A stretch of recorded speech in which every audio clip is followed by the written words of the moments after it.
Yo, what's up, everybody? It's your boy Bo, and I'm back with some more Truth and Fact Sports Talk. Shout out to the movement and everybody's moving with us. Shout out to 3kingsboxing.com for all the latest and greatest and what's going on in boxing. Go to 3kingsboxing.com. And this interview is being brought to you by 3kingsboxing.com. Ladies and gentlemen, I am joined with former IBO, WBA, IBF, minimum weight, and junior flyweight champion, Mr. Hekkie Budler. How you doing, sir? Good. Thanks for having me. It's nice to be on. All right. Now, he's talking to us all the way from South Africa. Yeah. What is the weather like there? Now, because I've been told that sometimes, like when it's warm here, it's a little cooler there. Yeah, it's actually very cold at the moment, yeah. It's getting better today, but another cold front's coming over us probably over the weekend. That's funny because when you think South Africa, but I think our cold compared to your cold is a bit different. Oh yes. Oh yes. Oh yes. Our cold is a little bit different. So, recent news just came out after winning the IBF belt against Ryuichi Tagachi. There was a purse bid that was ordered earlier in the year, and I believe earlier this month, Samson Boxing Promotion won that purse bid, and it was for such low money. I think $25,000. It was for such low money that there was a recent report that you were considering dropping it, but I think now we can confirm that you are actually going to drop it. So explain to us the decision that went, because this couldn't have been a good easy decision, because you're a former champion and no champion wants to just give up his belt. So explain to us the process and what all went in place to you finally came to your decision. It was actually one of the hardest decisions of my life. Because the IBF, it's because of the IBF title that I got the shot against Taguchi, and fought for the Ring Magazine and WBA belts. But like you said, the money is so little, and the time frame for me to get into full-out training camp and ready for fight for that type of money just does not make sense. No, it really didn't. This is one of the problems that we have in with the lower weight divisions, because it's not a division that everybody knows about. Now, the WBSS tournament has shined a little light. I think they have a 118-pound one going on. But when you look at the lower weight division, historically, it's not a division that people paid a lot of attention to. You guys have to travel all over the place to different countries to take these fights, and you don't really get a lot of money. When you look at it, how hard is it for you to continue fighting knowing that these are some of the obstacles that you're facing? It is hard, but I love what I do. If I didn't, I probably would have stopped a long time ago. I'm making enough money to live. I know when I retire, I'm going to have to work or do something else, probably become a trainer or something, or personal trainer at gyms and things. But at the moment, I'm doing it because I love it, because I enjoy what I do. I love the sport. And that's something I think. Wow, that's something that I think that a lot of people don't understand, is when you truly, truly love it. Like, you guys have to love it, because you're at a division that very few people know about, unless, you get one of those names that just happens to, like, Roman Gonzalez came on the scene and everybody started paying attention to. You guys have to really, really love it.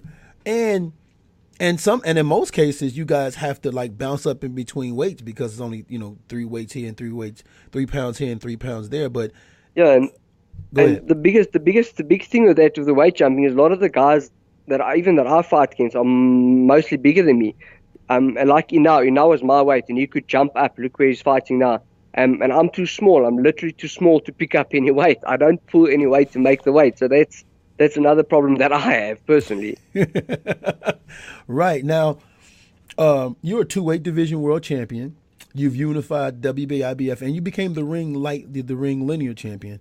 Now that you've dropped the IBF belt, what's next? I think that's going to be the big question. What's going to be next? Are you going to go back up in weight? Are you going to go back down in weight? Are you going to look to go up in weight for even maybe more opportunities and more money? What's next for you? Well, that's why most sports people, that's why you have a manager. I've got a manager, Colin Nathan. He's my manager and trainer. He'll decide what's best, and he'll get the best the best deal for me. That's his job, because then he also makes more money out of it that way. And he looks after my interest. He really looks after my interest. So it's up to him. I'll do whatever he tells me to do. If he wants me to fight, I'll fight, because I trust him with my life. You have to. If you're a fighter, you have to trust your trainer with your life, because he protects you in the ring, and I do.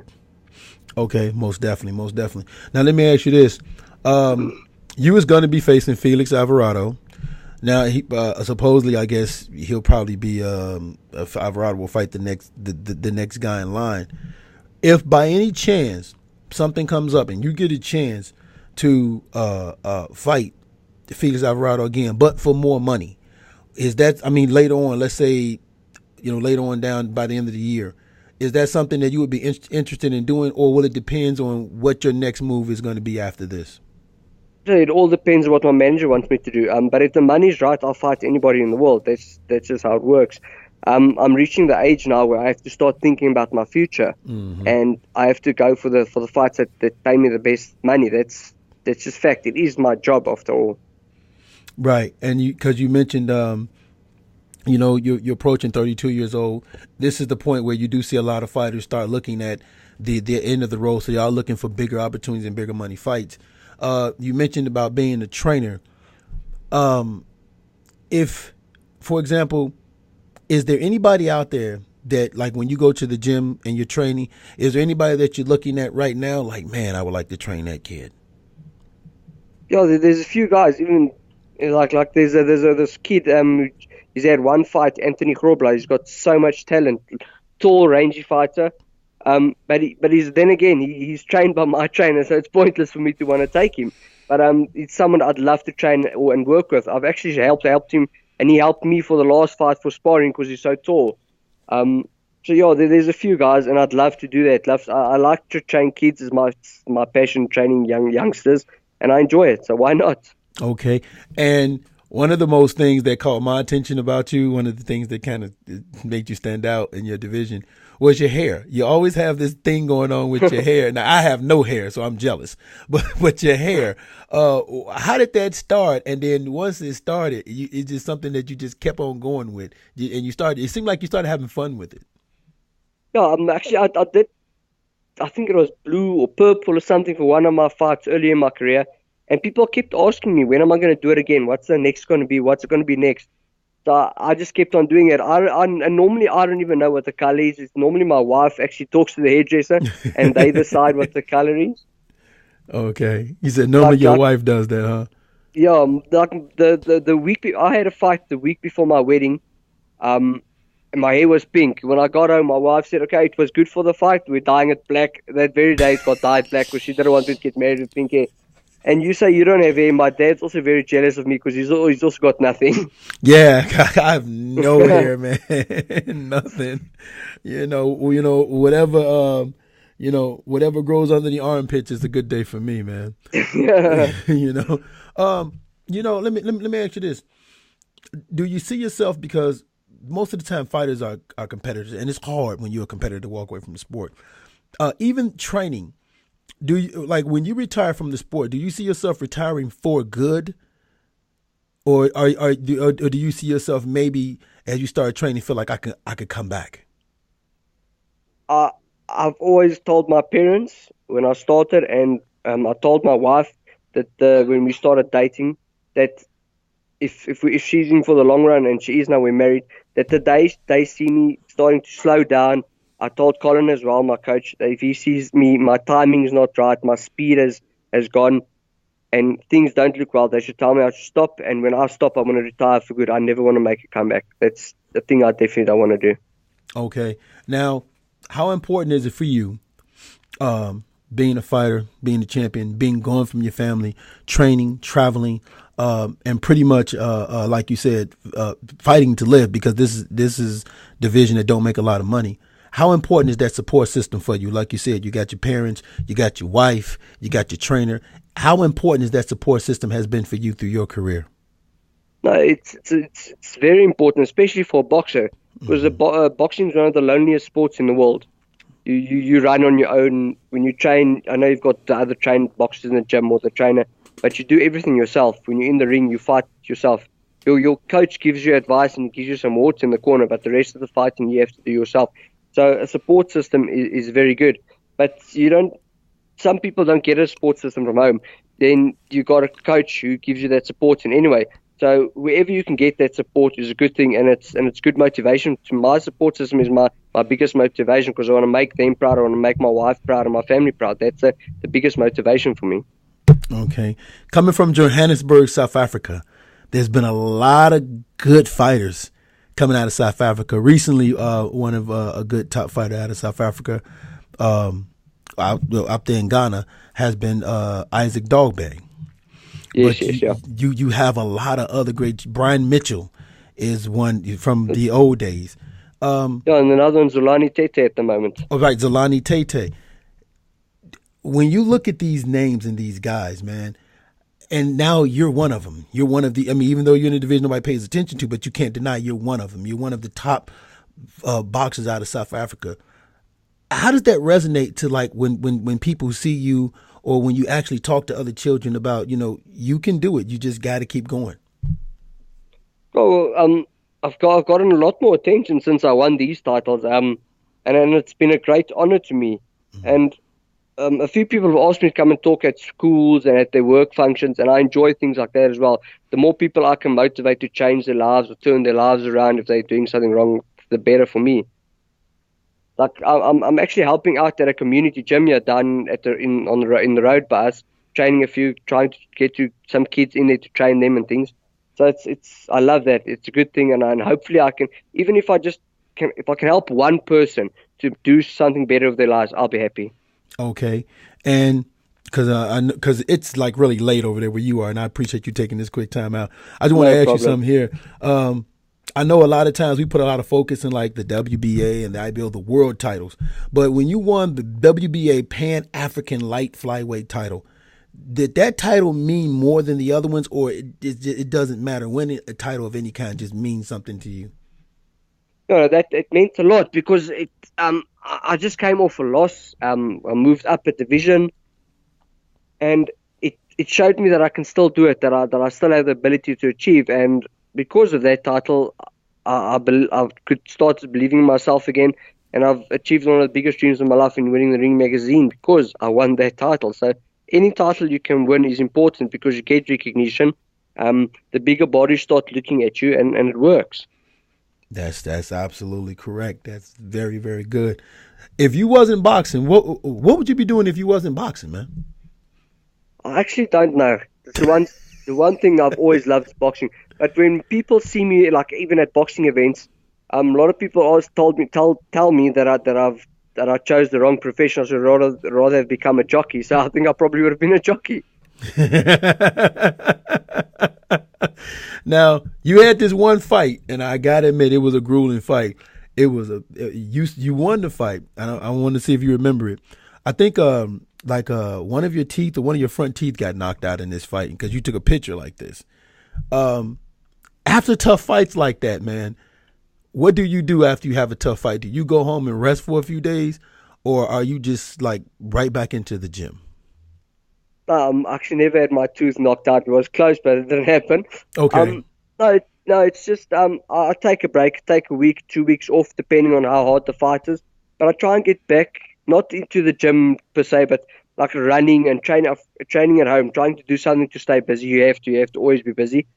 And that's what I do. I try to get into the gym as quick as possible. But when I say that, I mean try to train as quick as possible. Okay, and then like your training regimen, how long is a normal camp for you? Or are you one of those people that's always in the gym? That way, when you go to camp, you because some people go to camp and camp is mostly focused on losing weight. Are you one of those guys that's always in the gym? That way, when you go to camp is more about working on what you need to do to win the fight. When I go to camp, I want to be fit already, not super fighting fit already, because then you overtrain. Mm-hmm. I want to be ready so that my trainer can show me and teach me what to do for the fight.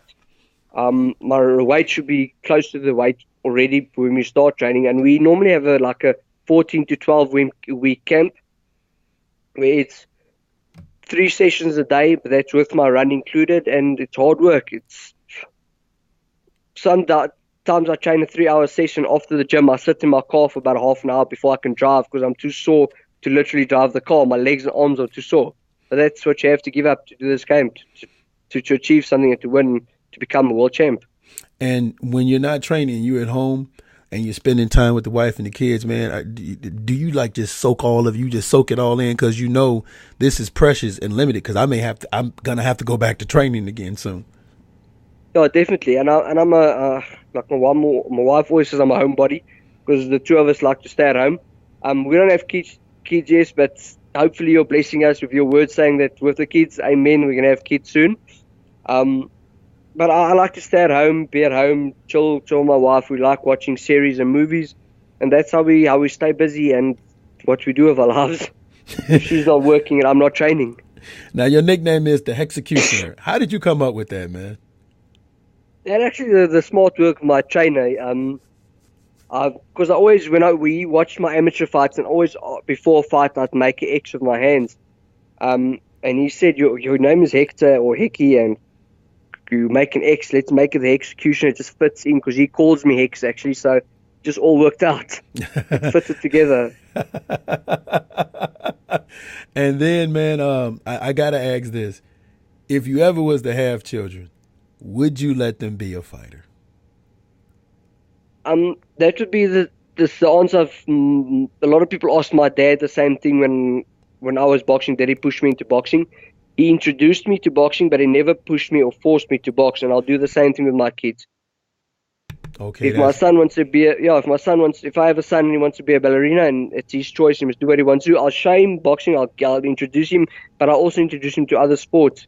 I think I should let him play golf because the golf players make so much money. Oh, and their career lasts a lot longer. You can be 70 years old and still play golf. Yeah, I can just sit at home and you can look after me. I think that's a good idea. Yeah, I tell that to my kids all the time. I say, once you guys start working, there's a lot less things I'm going to start doing. Yeah, that's definitely the truth. Yeah, all right. Listen, Hekkie, I want to thank you so much for taking this time out and joining us. I would love to get you back on again when we have more time. And tell everybody where they can follow you at and keep track of what's going to be going on next for your next fight whenever it's scheduled and everything. No, thanks so much. Thanks so much for having me. And it's at Budler Hekkie. Follow me. You'll get the news on what's happening. And God bless you and all the viewers. Thanks so much. The listeners, thanks so much. Okay, no problem. Again, ladies and gentlemen, this is Bo, Truth and Fact Sports Talk. Again, this interview is brought to you by Three Kings. Go to threekingsboxing.com for all the latest and greatest and what's going on in boxing and everybody at the movement. All right, everybody, and we are done.